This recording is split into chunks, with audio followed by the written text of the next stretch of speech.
सोचने से कहाँ मिलते हैं तमन्नाओं के शहर, चलना भी ज़रूरी है मंजिल पाने के लिए। Hello and welcome to SK Barala study. देखिए, एक और नया वीडियो मैं आपके लिए लेकर आया हूँ बीएसटीसी एग्ज़ाम के लिए। इस वीडियो में भी हम 30 महत्वपूर्ण प्रश्न देखने वाले हैं, जिसमें आपके जीके, हिंदी और रीजनिंग इन तीनों सब्जेक्ट के क्वेश्चन शामिल हैं। तो आपको वीडियो अंत तक देखना है और 30 में से कितने क्वेश्चन एकदम आपको करेक्ट आ रहे हैं या आपको कमेंट करके ज़रूर बताना है। तो देखिए, अगर पहले प्रश्न की बात करें, क्या कह रहे हैं पहला प्रश्न अपने, भारत की अंतरिम सरकार ने रियासती विभाग सरदार पटेल के नेतृत्व में गठित किया था, जिसके सचिव वीपी मेनन को बनाया गया था। तो देखिए, ये गठन कब किया गया था रियासती विभाग का, ये क्वेश्चन पूछा है इसमें। तो क्या हो जाएगा इसका आंसर, 5 जुलाई 1947 के दिन। ऑप्शन फर्स्ट है इसका सही आंसर।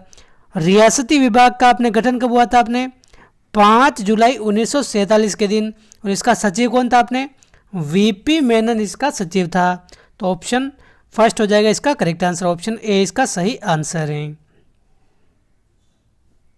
अगला प्रश्न है, कौन सा कथन सत्य नहीं है।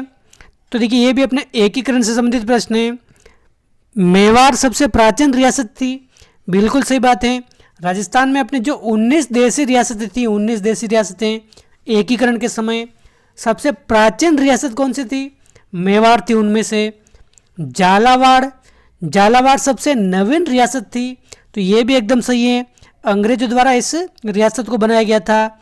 जोधपुर यानी कि मारवाड़ सबसे बड़ी रियासत थी, तो देखिए ये भी एकदम सही है, मारवाड़ या जोधपुर सबसे बड़ी रियासत थी।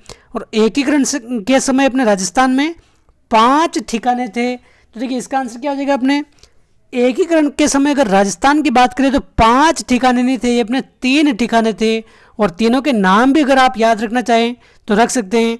एक तो अपने निमराना ठिकाना, एक अपने कुशलगढ़ ठिकाना, निमराना, कुशलगढ़ और लावा ठिकाना, ये 3 ठिकाने थे।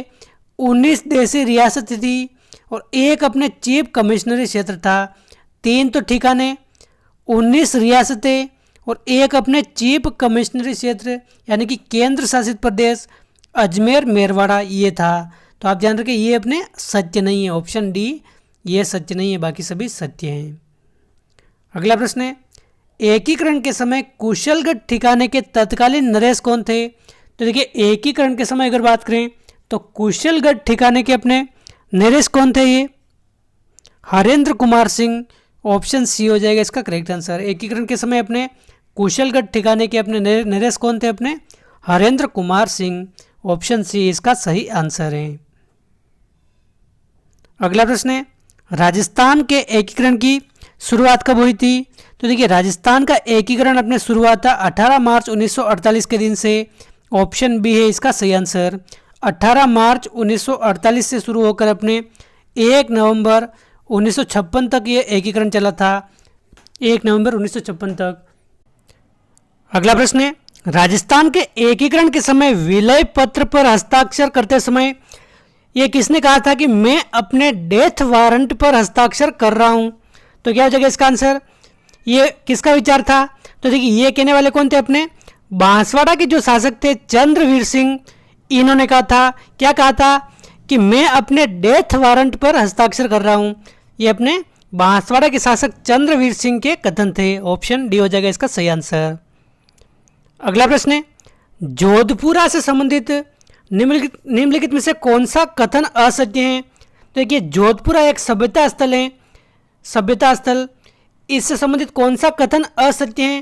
तो देखिए, जोधपुरा सभ्यता अपने जयपुर जिले में स्थित है, बिल्कुल सही बात है। आप ध्यान रखें, जोधपुरा अपने नाम देखते हैं, आपको जोधपुर आंसर नहीं करना है, इसका आंसर क्या हो जाएगा, अपने ये जयपुर जिले में है, एकदम सही है। जोधपुरा सभ्यता साबी नदी के तट पर विकसित हुई है अपने। तो देखिए, बिल्कुल सही बात है, साबी नदी के तट पर हैं। जोधपुरा सभ्यता स्थल को धूलकोट सभ्यता भी कहा जाता है, या फिर इसकी खोज आरसी अग्रवाल ने की थी। तो देखिए, इसकी खोज अपने आरसी अग्रवाल ने की है, ये भी सही है। लेकिन देखिए, जोधपुरा सभ्यता स्थल को अपने धूलकोट सभ्यता नहीं कहा जाता है। धूलकोट सभ्यता अपने किसको कहते हैं, अपने आयड़ सभ्यता को, आहट सभ्यता, इसको अपने धूलकोट सभ्यता, ताम्रवती नगरी आगाटपुर आदि नाम से जानते हैं, ये अपने उदयपुर जिले में स्थित हैं। तो देखिए ये अपने गलत हो जाएगा, बाकी सभी सही हैं। धूलकोट सभ्यता अपने किसको कहते हैं? आहट सभ्यता को कहते हैं। तो ऑप्शन सी है इसका सही आंसर। क्वेश्चन 7 है, लक्ष्मी देवी आचार्य का निम्न में से किस प्रजामंडल से संबंध है? तो देखिए लक्ष्मी देवी आचार्य क्या हो जाएगा इसका आंसर? ये अपने बीकानेर प्रजामंडल से संबंधित हैं। ऑप्शन बी है इसका सही आंसर, बीकानेर प्रजामंडल से संबंधित हैं। देखिए बीकानेर प्रजामंडल की जब पुनः स्थापना होती है कलकत्ता में, तब इसकी अध्यक्षता कौन करती है अपने? ये लक्ष्मी देवी आचार्य। ऑप्शन बी हो जाएगा इसका सही आंसर। अगला प्रश्न है, 18 शताब्दी के विद्रोह के समय टोंक का नवाब कौन था? तो देखिए 18 शताब्दी की क्रांति के समय अपने टोंक का नवाब कौन था? वजीउद्दौला। ऑप्शन बी हो जाएगा इसका करेक्ट आंसर। और देखिए अपने अंग्रेजों का पक्षधर था, अंग्रेजों की सहायता की थी इसने, इसलिए इसको ईसाई राजा के नाम से जाना जाता है। ईसाई राजा अगर पूछा जाए किसे कहते हैं, कौन से नवाब को कहते हैं, तो अपने वजीउद्दौला हो जाएगा इसका करेक्ट आंसर। इसको अपने ईसाई राजा कहा गया है। और देखिए टोंक एकमात्र ऐसा स्थान था, टोंक, जहाँ पर महिलाओं ने भी 18 शताब्दी की क्रांति में भाग लिया था। यह प्रश्न भी पूछा जाता है। क्वेश्चन 9 है अपने, किस ऐतिहासिक पुस्तक में मारवाड़ के राठौड़ों के साथ औरंगजेब के संबंधों का वर्णन मिलता है? तो देखिए मारवाड़ के राठौड़ों के साथ अपने औरंगजेब का वर्णन अपने फुतुहात ए आलमगिरी इस पुस्तक में मिलता है। फुतुहात ए आलमगिरी में मारवाड़ के राठौड़ों के साथ अपने औरंगजेब का वर्णन। ऑप्शन सी हो जाएगा अपने एकदम करेक्ट आंसर। देखिए आप साथ साथ कमेंट करते हुए भी चल सकते हैं, और वीडियो अगर आप क्वेश्चन ढंग से देखना चाहते हैं तो वीडियो पॉज करके ढंग से समझकर आंसर इसका दे सकते हैं। क्वेश्चन 10 है अपने, राजस्थान का ताजमहल किसे कहा जाता है? तो देखिए राजस्थान का ताजमहल अपने किसे कहते हैं? जसवंत थड़ा, जो अपने कहाँ स्थित है? जोधपुर में स्थित है। इसको अपने राजस्थान का ताजमहल कहा जाता है। इसका निर्माण किसने कराया? अपने सरदार सिंह ने इसका निर्माण कराया था। तो ऑप्शन फर्स्ट हो जाएगा इसका करेक्ट आंसर।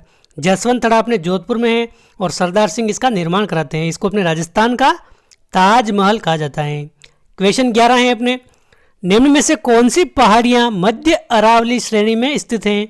तो देखिए अपने अरावली, मध्य अरावली में कौन कौन से जिले आते हैं? जैसे अपने अजमेर वाला क्षेत्र हो गया, ये मध्य अरावली में आता है। तो देखिए अपने मेरवाड़ा की पहाड़ियाँ ये अपने मध्य अरावली में स्थित हैं। अजमेर के आसपास में ये पहाड़ियाँ स्थित हैं, तो ये अपने मध्य अरावली में स्थित हैं। बाकी देखिए रोजा भाकर और इसराना भाकर ये अपने जालोर जिले में है, जालोर में, तो ये अपने मध्य अरावली में नहीं है। गिरवा पहाड़ियाँ अपने कहाँ है? ये गिरवा पहाड़ी अपने उदयपुर जिले में है, उदयपुर जिले में, तो ये अपने दक्षिणी अरावली में है ये।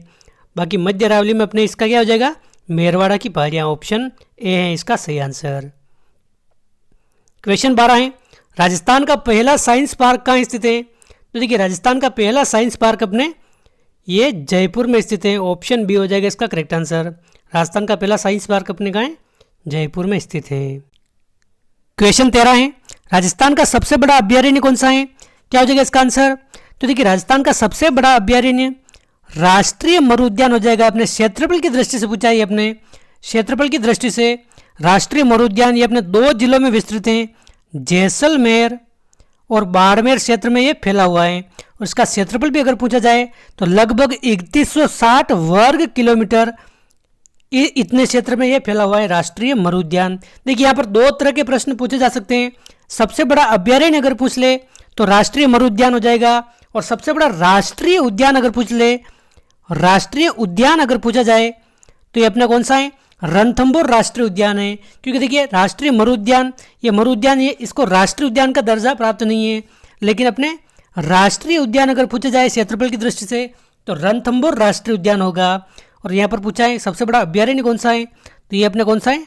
मरु उद्यान है। ऑप्शन डी इसका सही आंसर है। क्वेश्चन 14 है, क्षेत्रफल की दृष्टि से राजस्थान का सबसे बड़ा कृषि जलवायु खंड कौन सा है? तो देखिए क्षेत्रफल की दृष्टि से अगर पूछा जाए सबसे बड़ा कृषि जलवायु खंड कौन सा है? अपने शुष्क पश्चिमी मैदानी खंड। ऑप्शन बी हो जाएगा इसका सही आंसर, शुष्क पश्चिमी मैदानी खंड। क्वेश्चन 15 है, राजस्थान की सर्वाधिक हल्दी कहाँ उत्पादित होती है? तो देखिए राजस्थान में सर्वाधिक हल्दी जाडोल क्षेत्र उदयपुर में इस क्षेत्र से उत्पादित होती हैं। तो ऑप्शन फर्स्ट है इसका सही आंसर। जाडोल अपने कहाँ है? उदयपुर में है। तो यहाँ सबसे ज़्यादा हल्दी उत्पादित होती हैं, ऑप्शन डी, ऑप्शन फर्स्ट। आगे कुछ प्रश्न हिंदी के हैं, तो देखिए इनको भी आपको ध्यानपूर्वक देखना है। पहला प्रश्न क्या कह रहा है, रस्सी जल गई पर ऐंठन न गई, इस लोकोक्ति का क्या अर्थ हो जाएगा। तो देखिए रस्सी जल गई पर ऐंठन नहीं गई, आप वीडियो पॉज करके इसका आंसर ढंग से दे सकते हैं। तो देखिए इसका सीधा मैं आंसर बता रहा हूं, क्या हो जाएगा, दुर्दशा होने पर भी अहंकार न छोड़ना, इसका सही आंसर हो जाएगा। देखिए सीधा आंसर लोकोक्ति और मुहावरे में बिल्कुल नहीं देना है। जैसे ये पहला ऑप्शन दे रखा है, रस्सी जलने पर राख बन जाना, अपने में मस्त रहना, दूसरों की परवाह न करना, इसका ये आंसर नहीं होगा। अपने एकदम करेक्ट आंसर कौन सा हो जाएगा, दुर्दशा हो गई फिर भी अहंकार नहीं छोड़ना, ये हो जाएगा इसका करेक्ट आंसर, ऑप्शन 4। एक आंख से देखना, इस मुहावरे का क्या अर्थ हो जाएगा, एक आंख से देखना यानी कि सभी को एकदम समान भाव से देखना, सभी को एकदम समान मानना, यानी कि समभाव से देखना, सभी को एक आंख से देखना, ऑप्शन 3 हो जाएगा इसका करेक्ट आंसर।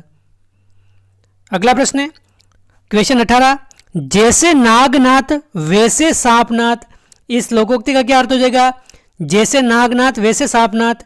तो देखिए ये हो जाएगा अपने दो सज्जनों में समानता होना, ये नहीं होगा। गुरु शिष्य में समानता होना, ये भी गलत। पिता पुत्र में समानता होना, ये भी गलत।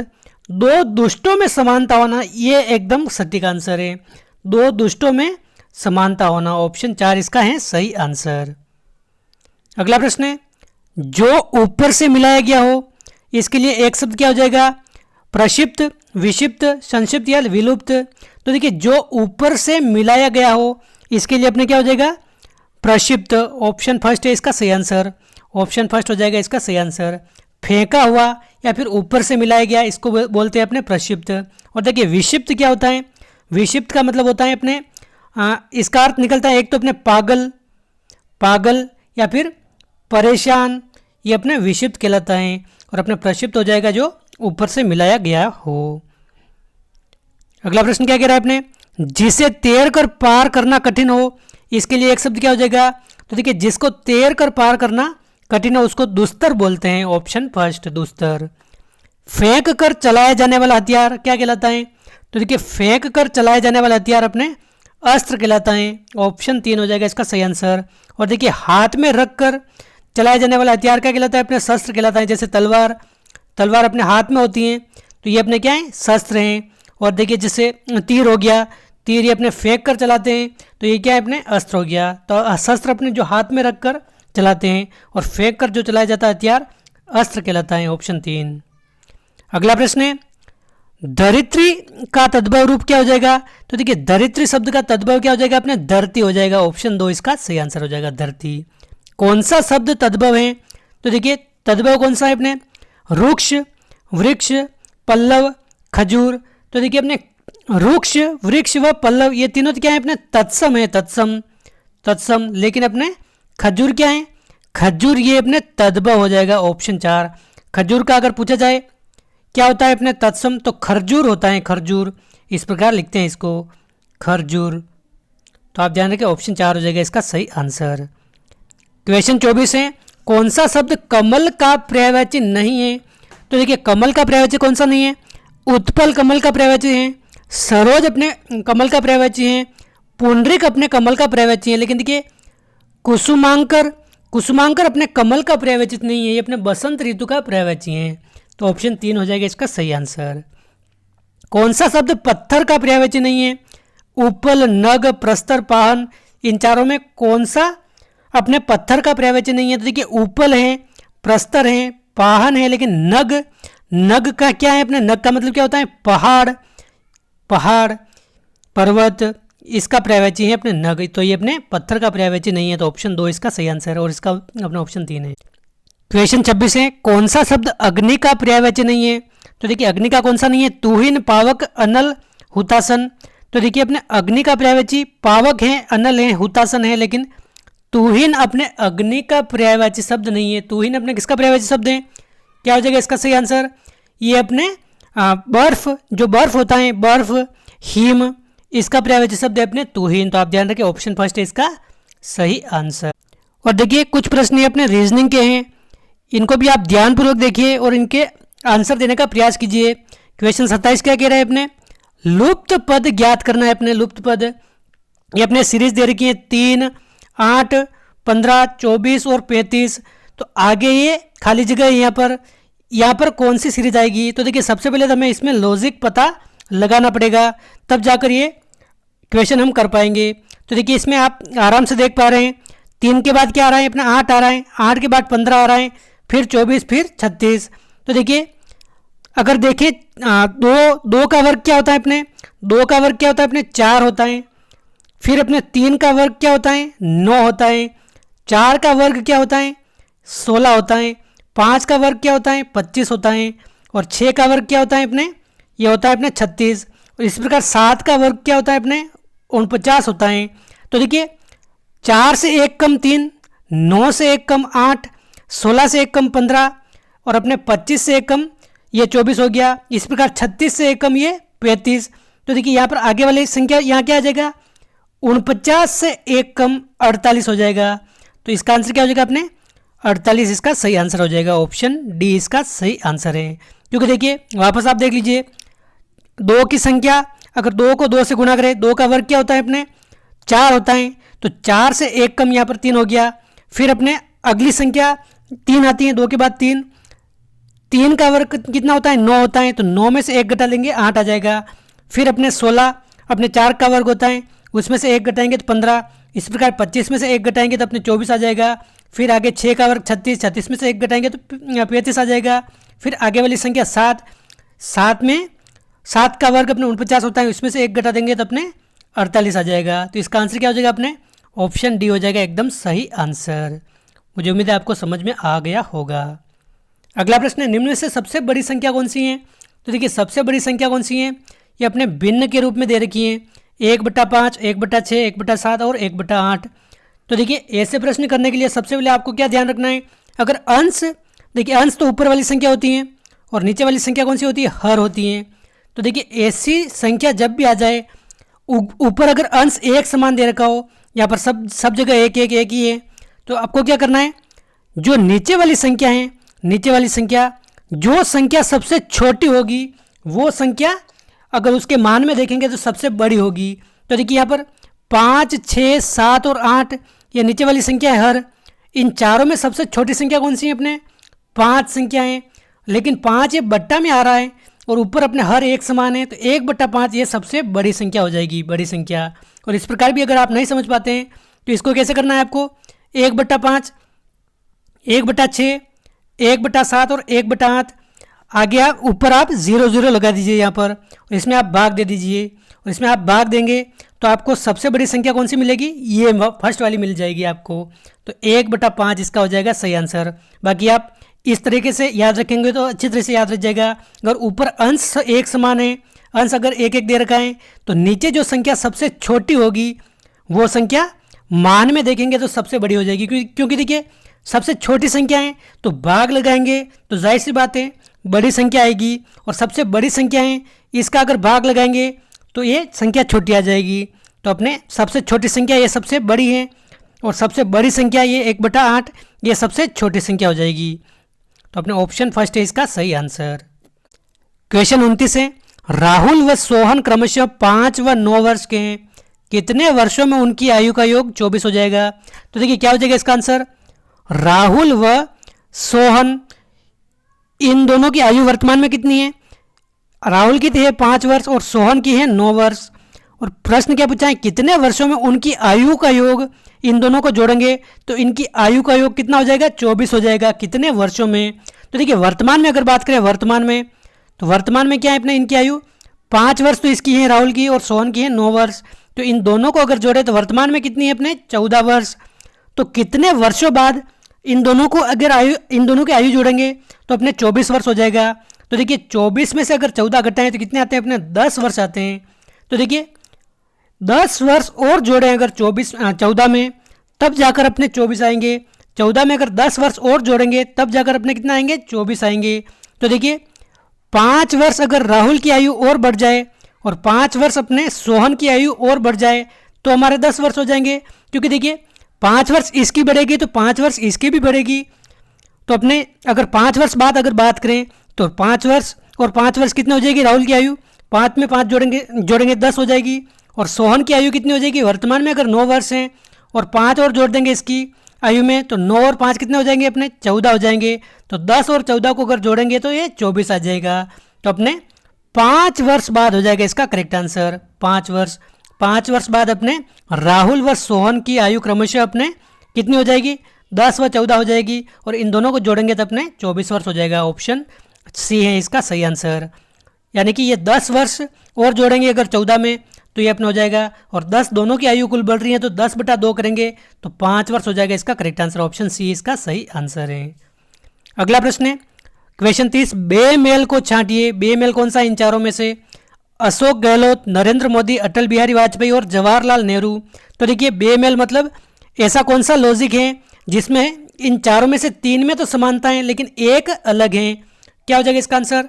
तो देखिए अशोक गहलोत, नरेंद्र मोदी, अटल बिहारी वाजपेयी और जवाहरलाल नेहरू, इन चारों में अगर बात करें तो नरेंद्र मोदी वर्तमान में प्रधानमंत्री हैं, अटल बिहारी वाजपेयी भी पहले पीएम रह चुके हैं, जवाहरलाल नेहरू अपने भारत के प्रथम पीएम थे, प्रथम प्रधानमंत्री थे। लेकिन देखिए अशोक गहलोत अभी तक प्रधानमंत्री नहीं रहे हैं, ये राजस्थान के मुख्यमंत्री जरूर रहे हैं लेकिन प्रधानमंत्री नहीं बने हैं। तो इस आधार पर अपने सबसे बेमेल कौन सा हो जाएगा, अशोक गहलोत ये बेमेल हैं। तो ऑप्शन फर्स्ट है इसका सही आंसर। तो दोस्तों ये थे अपने 30 महत्वपूर्ण प्रश्न। मुझे उम्मीद है आपको ये वीडियो पसंद आया होगा और ये क्वेश्चन जो मैंने कुछ रीजनिंग के करवाए हैं ये भी आपको समझ में आए होंगे। तो वीडियो अच्छा लगा है तो लाइक करें, चैनल पर पहली बार आए तो सब्सक्राइब करें, और इन 30 में से आपको कितने क्वेश्चन एकदम करेक्ट आ रहे थे ईमानदारी से आप कमेंट करके बता सकते हैं। तो इस वीडियो में बस इतना ही, मिलते हैं अगली वीडियो में। जय हिंद, जय भारत।